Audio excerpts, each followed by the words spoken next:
Sa kasalukuyang nasa kustodiya na ng ICC si dating Pangulong Rodrigo Roa Duterte at papalapit na ang confirmation of charges hearing. Ano ba ang mga posibleng mangyayari? Meron bang pag-asa na hindi ma-confirm ang mga charges laban sa ating dating Pangulo? Kung ma-confirm man, meron bang pag-asa na makapiyansa siya? Halina't tumutok sa ating pag-uusapan ngayon. Para sa storyang legal, paminaw kang fiskal. Pero bago natin alamin yung proseso, alamin muna natin yung mga paratang laban sa ating dating Pangulo. Batay sa official na tala ng International Criminal Court, ang ating dating Pangulo ay may 43 bilang na mga paratang ng krimen laban sa sangkatauhan. Kaugnay ng kanyang kampanya kontra droga sa Pilipinas. Kasama sa mga paratang sa ating mahal na Pangulo ay ang pagpatay, torture, at rape bilang krimen laban sa sangkatauhan. Ang mga insidente po ay sinasabing nagaganap mula Nobyembre 1, 2011 hanggang Marso 16, 2019 na sumasaklaw sa kanyang panahon bilang alkalde ng Davao at bilang Pangulo ng Pilipinas. Inaresto si Pangulong Duterte sa Ninoy Aquino International Airport noong Marso 11, 2025 at alam natin agad siyang dinala sa kustodiya ng ICC sa Daheg. Pero nakapagtataka, no? Ba't kasama ang rape at torture? So ngayon, ano ba ang step-by-step process sa confirmation of charges hearing dun sa ICC? Ang purpose po nito ay to confirm if there are substantial grounds to believe that the accused committed each of the crime charged by the prosecutor. So step 1, opening statement. Opening statement to ng prosecutor, prosecution at defense. Sa simula ng confirmation hearing, binibigyan ng pagkakataon ng parehong panig ang prosecution at ang depensa para magbigay ng opening statement. Ang layunin po nito ay maipaliwanag sa kabuuan ang kanilang mga panig bago magpakita ng ebidensya. Sa panig po ng prosecution, inaasahan nilang ilahad ang overview ng kaso. Sasabihin nila kung bakit sa tingin nila ay may sapat na basehan para isakdal si dating Pangulo Rodrigo Roa Duterte sa ICC. Dito rin nila pinapakita ang mga pangunahing argumento tulad ng umano'y sistematikong pagpatay sa ilalim ng war on drugs, ang papel ni Pangulong Duterte bilang tagapag-utos at ang mga pagtotoo ng mga biktima at testigo. Sa panig pa naman po ng depensa, ginagamit nila ang opening statement para agad salungatin ang akusasyon ng prosecution. Maaari nilang sabihin na ang pahayag ng dating Pangulo ay bahagi lamang ng political rhetoric. 'Di ba yung rhetoric, yung hindi naman pwede yung Pangulo na magsalita na parang walang authority. Dapat naman kasi pag magsalita, yung strong-willed talaga kasi presidente. Sasabihin mo na kill them, shoot them. Parang ano yan rhetoric. Bilang isang presidente, kailangan kasi parang matatag yung dating mo para pakinggan ng mga pulis mo, maniniwala sila na serious ka. Hindi lang mga pulis, pati mga tao, di ba? Para maniwala sila, seryoso talaga si Pangulong Duterte. Kaya pwede maging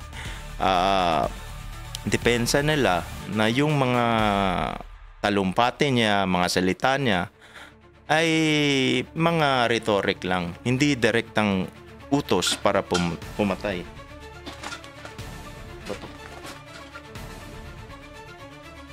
Tapos,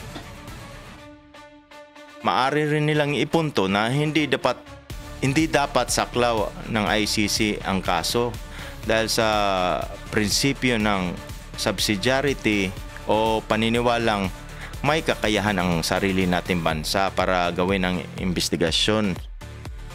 Mga akusasyon nila pwedeng gawin ng ating bansa. In fact, meron ngang yung case laban sa mga pulis na pumatay kay Kian de los Santos, 'di ba? If I remember right, they were all convicted. Paki-correct kung mali ako, pero na-remember ko, parang na-convicted sila lahat. So, masasabi talaga natin, our courts are functioning, our prosecutor's office are functioning. So, meron talagang ginagawang investigasyon. Siguro, hindi lang nakasuhan si Pangulong Duterte. Mahirap naman kasuhan na walang direct evidence, di ba? So, baka magiging depensa nila yon, sasabihin nila walang direct order. Kasi si Pangulong Duterte bilang dating bilang dating prosecutor, alam niya yung ginagawa niya, alam niya yung sinasabi niya. So minsan kasi pag sinasabi niya you kill them, may karugtong yun in accordance with the law. Pero siyempre hindi niya sasabihin yun para sabihin na seryoso talaga siya. Pero kung sa totoo talaga, baka ang nasa isip, you kill them in accordance with the law. Diba? Pag nanlaban, yung nanlaban naman kasi case-to-case basis yan kasi pag nanlaban, ang amount of force must be reasonably necessary to prevent or repel the attack. Yun eh. Kaya, syempre, bilang isang dating piskal, alam ni Pangulong Duterte yan. So sinabi niya, kill them. Baka may karugtong yun na in accordance with the law. Hindi niya lang sinabi directly para mas maganda yung pagkasabi niya na seryoso siya sa war on drugs. So sa yugtong ito, sa confirmation hearing, hindi pinipresenta ang ebidensya. Yung ibig sabihin, yung mga witnesses, ano lang yung mga evidence, yung mga documents in fact na meron ng mga yung disclosure nila pinadala na lahat doon sa pinadala na sa hindi lahat, may pinadala na sa depensa kasi may utos yung pre-trial chamber. Ang tawag sa kanila po pre-trial chamber. Pag mag-proceed ang trial, magpapalitan naman ng mga judges. Ang tawag naman sa kanila ay trial chamber. So dito sa confirmation of charges hearing, sa yugtong ito ang paunang paliwanag lamang ng kanilang magiging direksyon sa buong hearing. Sa madaling salita, ito ang opening pitch ng parehong panig para kumbinsin ng hukom na dapat o hindi sapat or ituloy ang paglilitis. So, ito ang sa yugtong ito ang gagawin. So, para sa storyang legal, paminaw kang sa unang fiskal. bahagi ng confirmation hearing, ipipresenta ng prosecution o taga-usig ang kanilang mga ebidensya laban kay dating Pangulong Duterte. Kasama rito mga dokumento, litrato, video, mga salaysay ng mga saksi. Ibig sabihin, mga affidavits. Mga video ng talumpati ni dating Pangulong Duterte, mga police reports, testimonya ng mga pamilya ng mga biktima. So, layunin ng prosecution na ipakita sa hukuman na may sapat na basihan para paniwalaang nagkaroon ng malawakang pagpatay o paglabag sa karapatang pantao. Dito rin nila ipapaliwanag kung paano konektado ang mga pahayag ni dating Pangulo sa mga krimeng naganap. Ipapakita nila na hindi ito simpleng kapabayaan, kung hindi sistematikong kampanya laban sa mga pinaghinalaang sangkot sa droga.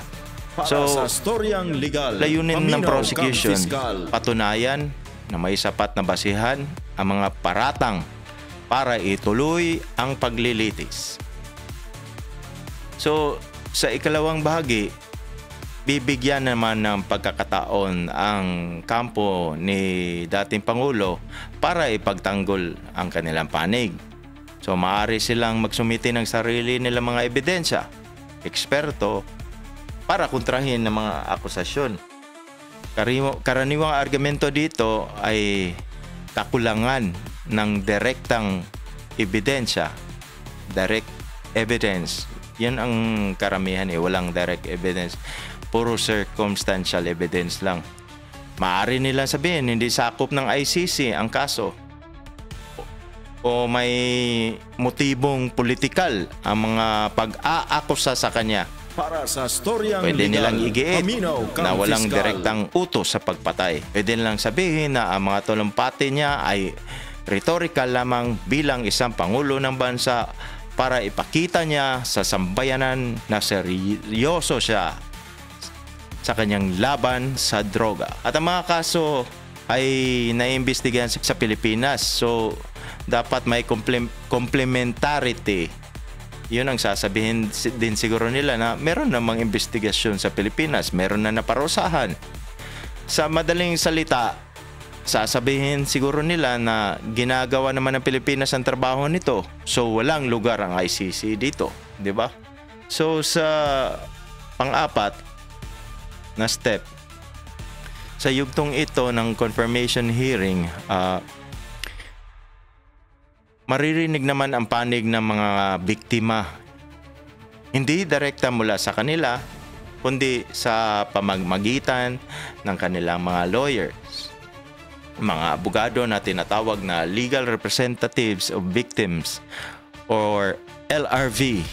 Mahalaga ang papel ng mga abogadong ito dahil sila ang naglalabas ng pananaw, damdamin at karanasan ng mga biktima sa konteksto ng kaso. Ngunit tandaan na hindi ito tulad ng karaniwang paglilitis sa korte sa Pilipinas. Sa ICC, ang mga legal representatives ay hindi nagtatanong sa mga testigo at hindi nagprepresenta ng bagong ebidensya maliban na lamang kung pinahintulutan ng hukuman.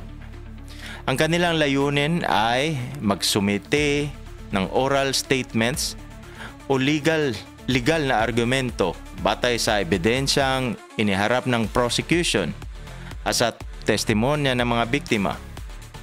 Sa madaling salita, ito ang pagkakataon ng mga biktima sa pamamagitan ng kanilang mga abogado na marinig at maiparating sa hukom ang epekto ng krimen sa kanilang buhay.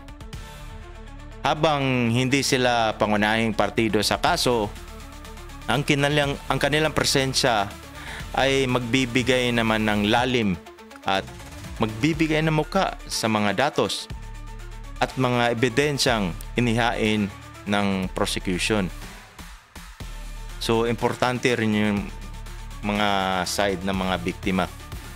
At panglima, pagkatapos ng palitan ng mga ebidensya at argumento, yung argumento ng sa opening statement, arguments, and after the opening statements, arguments ng prosecution at ng defense, mga lawyers lang. So magkakaroon ng pagkakataon ng parehong panig na magbigay ng huling tugon. May rebuttal, pwede rin. Rebuttal, pwede para kontrahin ng prosecution ang mga punto ng depensa. Pwede rin kontrahin ng depensa ang mga punto ng prosecution. So, meron ding closing statements. Ito na ang huling salita ng bawat kampo. Siguro sasabihin ng prosecution na meron kaming sapat na ebidensya. Dapat ituloy ang kaso. Siguro sabihin rin ng depensa, walang sapat na basihan. Dapat ibasura ito para itong buod ng buong hearing bago magdesisyon ang hukom. So, sa pang-anim na stage or step, pag-aaralan ng mga hukom ang mga ipresentang ebidensya at argumento. Tatlong posibleng magiging desisyon. Una, kumpirmahin ang kaso at ituloy sa full trial. Pangalawa, pwede ibasura ang ilan o lahat ng mga paratang kasi maraming paratang, di ba? Ilan ba yan?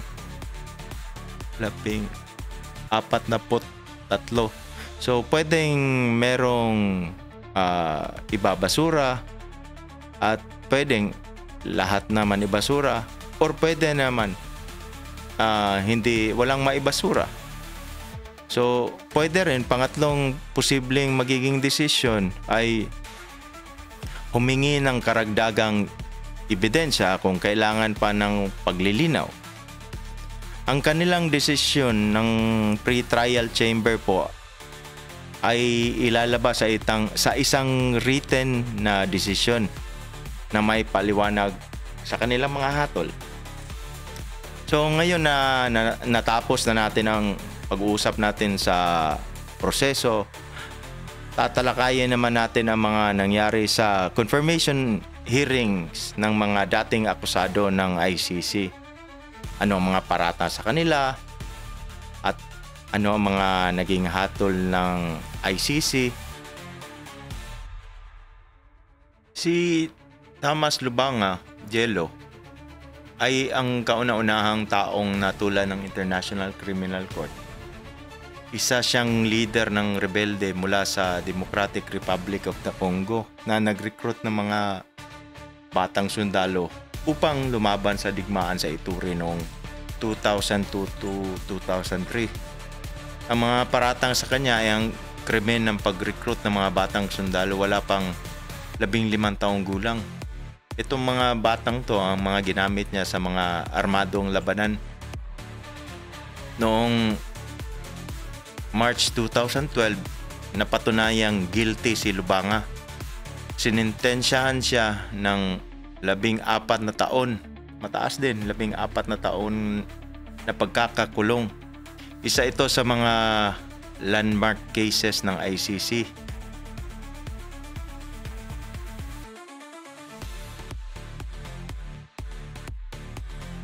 Meron ding yung pangalawa ano bang pagbasa nito? Laurent Gbagbo. Siya ay dating presidente ng Ivory Coast. Matapos siyang matalo sa eleksyon noong 2010, tumanggi siyang bumaba sa pwesto. Nagdulot ito ng malawakang karahasan na ikinasawi ng libu-libong sibilyan. Ang mga paratang laban sa kanya ay pagpatay, panggahasa, pag-uusig ng mga sibilyan, iba pang krimen laban sa sangkatauhan. Noong 2019, siya ay pinawalang sala ng ICC matapos ang mahigit na 8 taon na paglilitis. Ayon sa korte, kulang sa ebidensya upang mapatunayang may pananagutan siya sa krimen.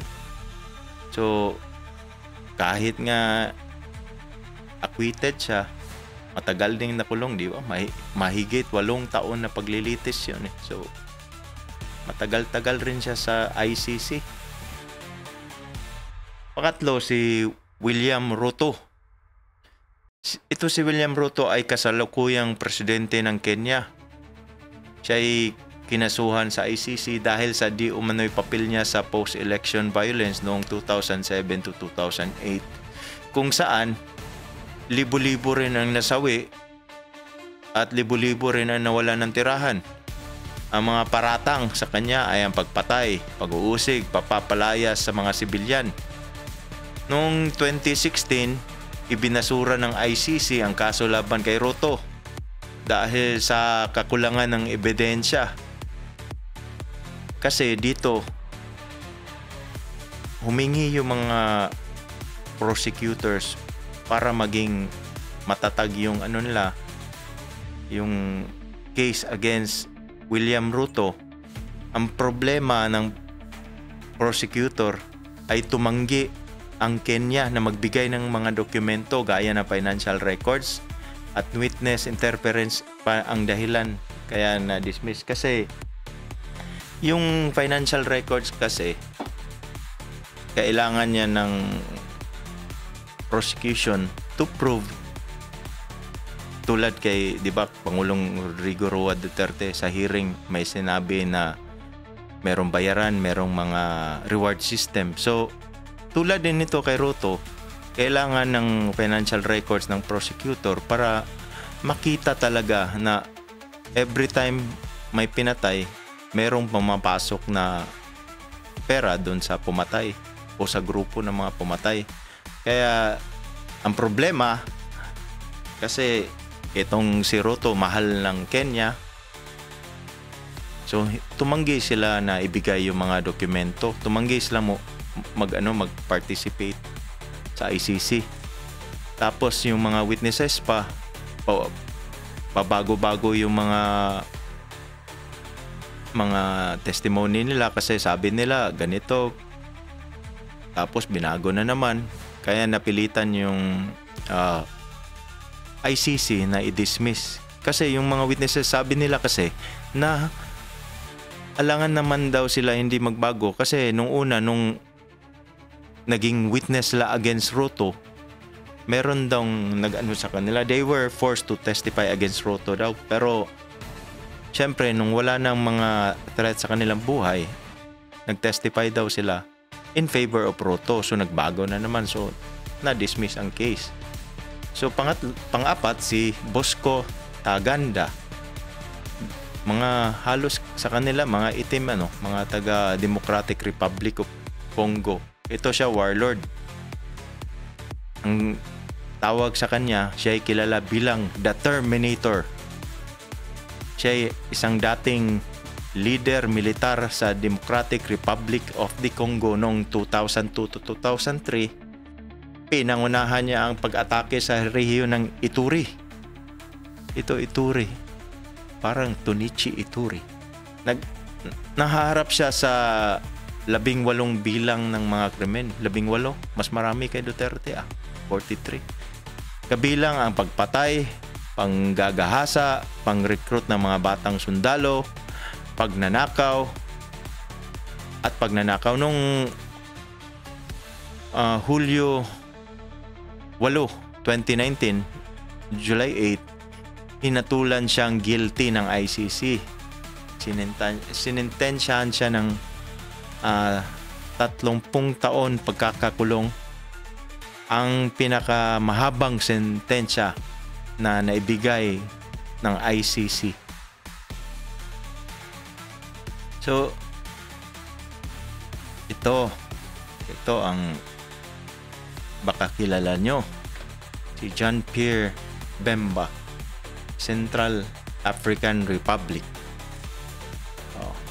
Ito ang pinaka-importanteng pag-usapan natin kasi ito siya dating kliyente ni anong pangalan nito? Si Nicholas Kaufman, yung lawyer ngayon ni dating presidente. So, ito si Jean-Pierre Bemba, isang dating presidente ng Democratic Republic of the Congo. Si Bemba ay leader ng rebelling grupo na tinatawag na Movement pour la Libération du Congo o MLC. Noong 2002 to 2003, ipinadala niya ang kanyang mga sundalo sa Central African Republic para suportahan ang presidente ron laban sa kudeta. Ayon sa ICC, habang nasa Central African Republic ang kanyang mga sundalo, naghasik sila ng lagim. Maraming kaso ng panggagahasa, pamamaslang at pagnanakaw ang naiulat. At bagamat hindi siya mismo ang gumawa, siya raw ang dapat managot. Parang kay dating Pangulo, di ba? Na kahit hindi siya ang gumawa, siya ang dapat managot. Dahil siya daw bilang commander, ito ang tinatawag na command responsibility or pananagutan bilang pinuno. Ginamit ng ICC ang konsepto ng command responsibility. Ibig sabihin, kung isa kang military leader at may ginawa kang krimen, ang mga tao mo ay may ginawang krimen yung mga tao mo, may pananagutan ka kung hindi mo sila pinigilan or pinanagot. Noong 2016, si Bemba ay hinatulan ng guilty sa 2 counts ng crimes against humanity at 3 counts ng war crimes. Ang hatol na ito ay kauna-unahan sa ICC na gumamit ng sexual violence bilang sentro ng kasong pandigma. So, after siya na convicted, pinalitan niya yung nagalit nga siya sa kanyang lawyer, si Nicholas Kaufman, kasi daw bigla na lang siyang iniwan sa ere. Hindi niya alam, nagalit to siya. So, ayun, nagpatuloy ang kaso at kumuha siya ng ibang abogado para sa apela niya. Noong 2018, nag-decision ang appeals chamber. So, ang tawag, di ba, kanina sabi ko, ang ngayon kay Duterte, pre-trial chamber. Pag tuloy ang kaso, tuloy ang trial chamber. Pag mag-apela, appeals chamber. So, nag-decision yung appeals chamber ng ICC na bawiin ang hatol laban kay Bemba. Ayon sa kanila, nagkamali raw ang trial chamber sa pagtasa kung gaano kalaki ang kontrol niya sa kanyang mga sundalo. Ang kaso ni Bemba ay paalaala na ang mga leader ay mananagot sa mga krimeng ginawa ng kanilang mga tauhan, pero dapat tama at patas ang proseso. Sa huli, siya ay naabsuelto, ngunit 10 taon siya nakulong bago siya naabsuelto.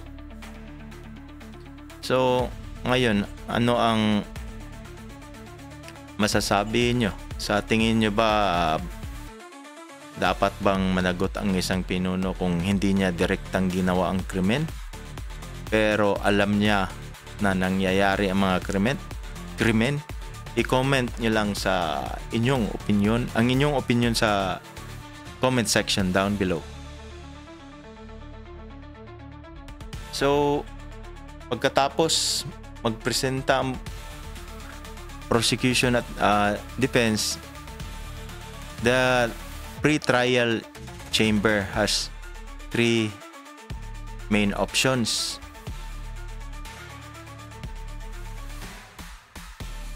Una, if the charges are confirmed, the case proceeds to trial, to full trial.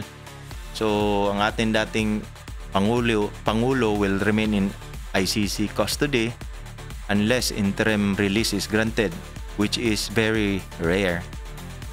So, trial chamber this time will be assigned. Prosecution and defense will prepare for full trial briefs. If the charges are not confirmed, the case is dismissed without prejudice. Prosecutor can submit new evidence later and refile the charges. So, si dating Pangulo may be released unless detained for some other lawful cause. Now, if some charges are confirmed, others are dropped, the trial proceeds but only on the charges confirmed. Example, ang na-confirm, crime against humanity. So, yung crimes against humanity, magpapatuloy. But the prosecutor may reinvestigate those cases that were dropped. Ngayon na napag-usapan na natin ang mga nakaraang nangyari sa ICC confirmation hearing, ang mga posibleng ebidensya laban kay Pangulong Rodrigo Roa Duterte at posibleng depensa niya, ano sa palagay niyo mangyayari? Ito ngayon ang tanong na binabantayan ng buong mundo. Paki-comment na lang sa section down below para malaman natin kung ano ang mas nakakaraming sentimento. Maraming salamat sa panunood, at dahil nandito na rin tayo, paki-check na lang yung YouTube channel ko na Melodic Dreamscape. Ito. Tsaka yung YouTube channel ko na John Lawalhati para marinig nyo yung mga kanta ko. So, salamat sa panunood at sa uulitin. Thank you.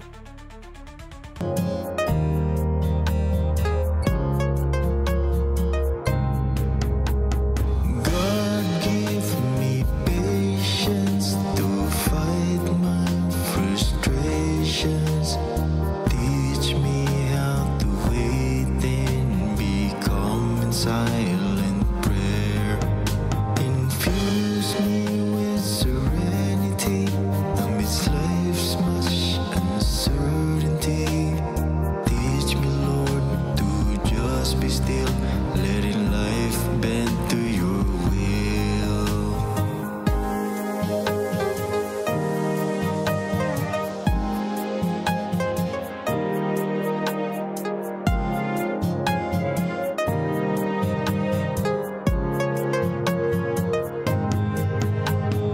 God give me patience to fight my frustration.